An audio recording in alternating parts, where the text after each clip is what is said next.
Alright, so in this video I'm going to show you how to put commutative diagrams into your Obsidian notes. So one thing that kind of sucks about Obsidian is its lack of LaTeX support for other packages. You can't use Tikz with it generally, but it does support commutative diagrams with the American Math Society's version or package for commutative diagrams. So this is called AMSCD right there. That's the package that's automatically loaded with MathJax, which Obsidian uses. It uses MathJax.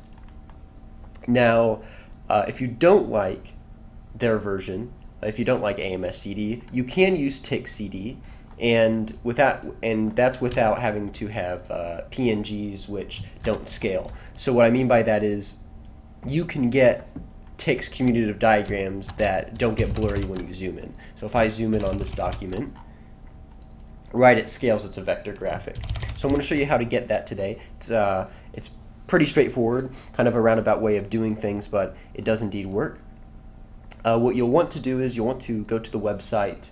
Well, first you're going to want to make your commutative diagram. And if you don't know about online tools to make them easily, there are some that exist. So there's one made by some guy on GitHub, and then there's also Quiver. Quiver's a little bit more modern, but for this video I'm going to use just the Tikz-CD editor, which you can access at this link up here. So if we make a quick commutative diagram, so I'll just do like W, something like this.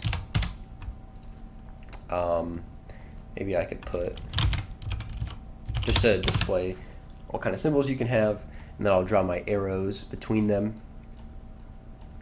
And again, what I'm trying to do is put this into my Obsidian document so I can actually take notes on things that involve category theory and commutative diagrams. But I'll just kind of showcase that you can have a bunch of different arrows and it will still work. So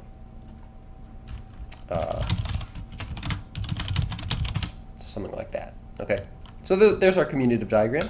What we'll do is we're going to copy this, and then what we're going to do, we're going to go over to this website called Upmath. And what Upmath does, it will convert our commutative diagram into a scalable Markdown SVG image so that we can use it. So I'll just show you how to do it. So again, we go here, we're going to copy our code for our Tikz commutative diagram. We'll go over to upmath.me, and in $signs I'm going to paste it.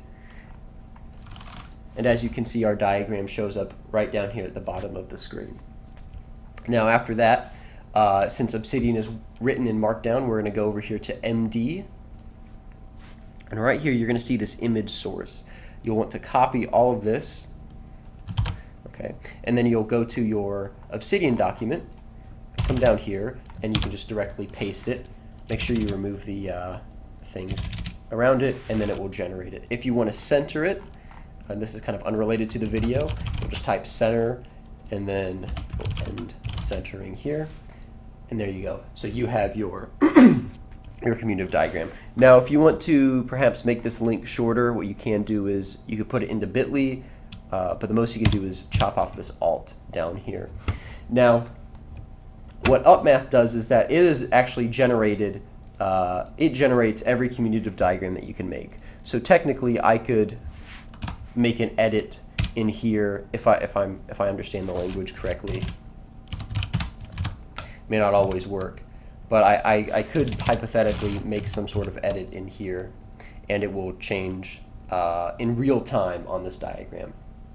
But that is how you get commutative diagrams into your Tikz document, into your Obsidian document. That is a Tikz commutative diagram. So that way you have arrows that look very, very nice. Okay, so I will put all the links down in the description. Let me know if you have any other questions. And that's about it.